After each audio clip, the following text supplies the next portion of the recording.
Dear boomers, at the height of laughter, the universe is flung into a kaleidoscope of new possibilities. That's a quote by Gene Houston. It's so cool because a moment of deep laughter can completely change your whole perspective. And there's a lot of reasons for that. It's magical.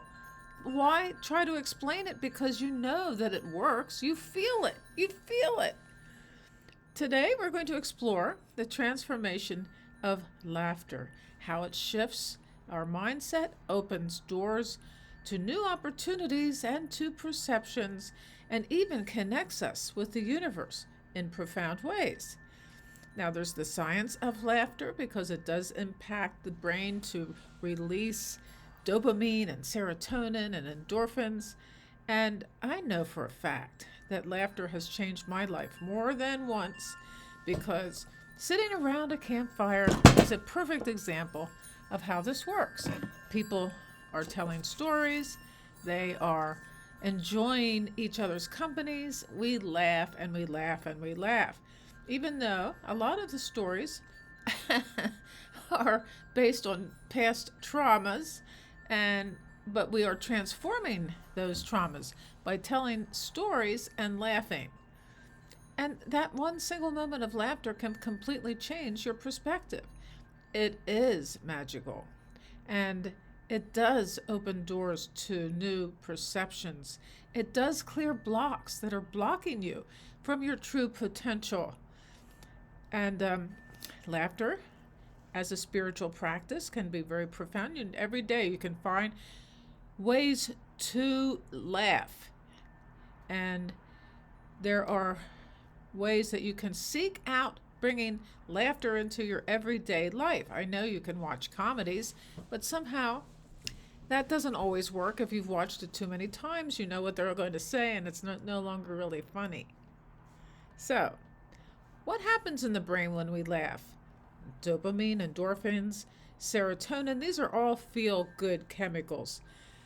Laughter's ability to lower the stress hormone called cortisol is huge, and we can also release the stress hormone called cortisol by doing the emotional freedom technique, which is tapping on various parts of your face as you are thinking and transforming the fears that you have. So when we are laughing, we are literally rewiring our brains for joy. And this is why laughter can help us see problems in a new light and discover solutions we hadn't imagined before.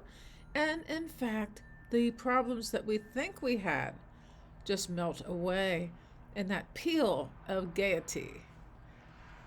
It's like laughter opens a window in a stuffy room, letting in fresh air and new ideas.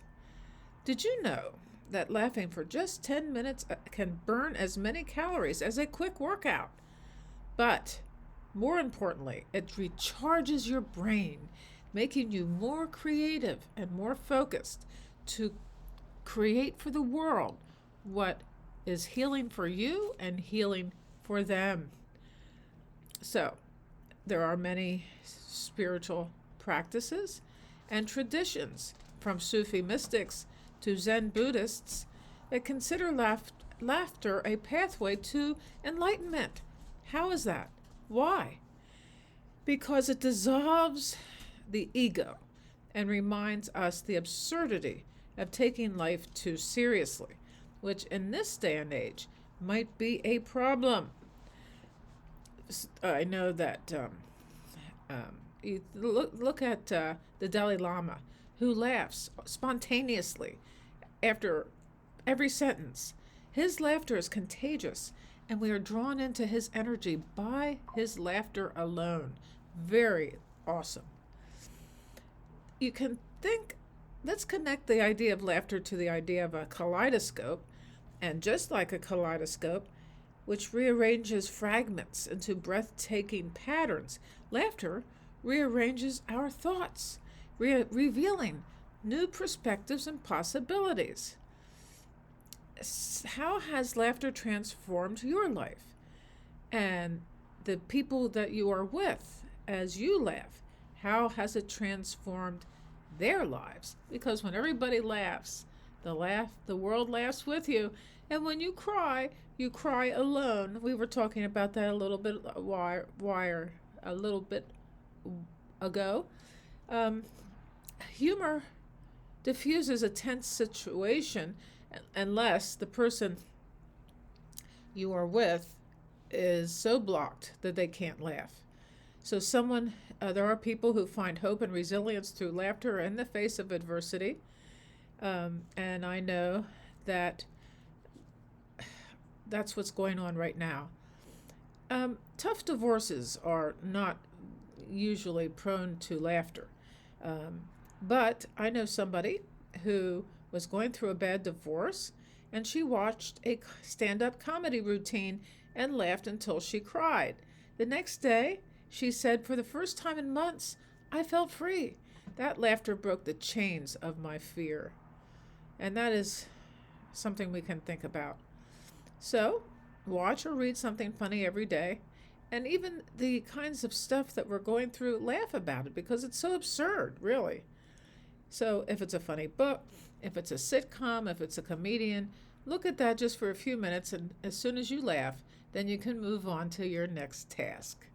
Surround yourself with people who make you laugh. Laughter is contagious, after all, but so is sadness and so is despair.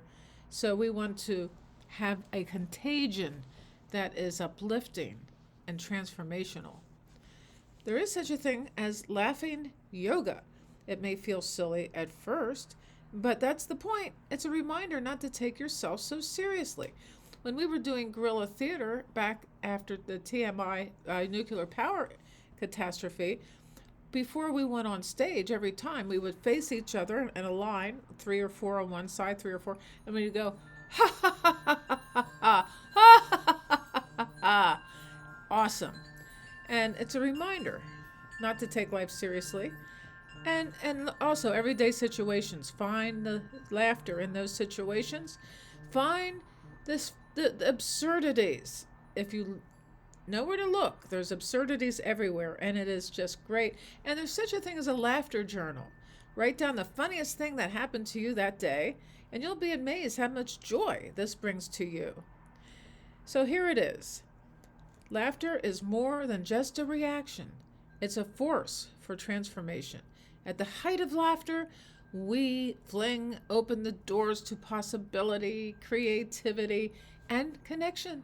So let's laugh more, not just for the joy, but for the limitless opportunity that it unlocks.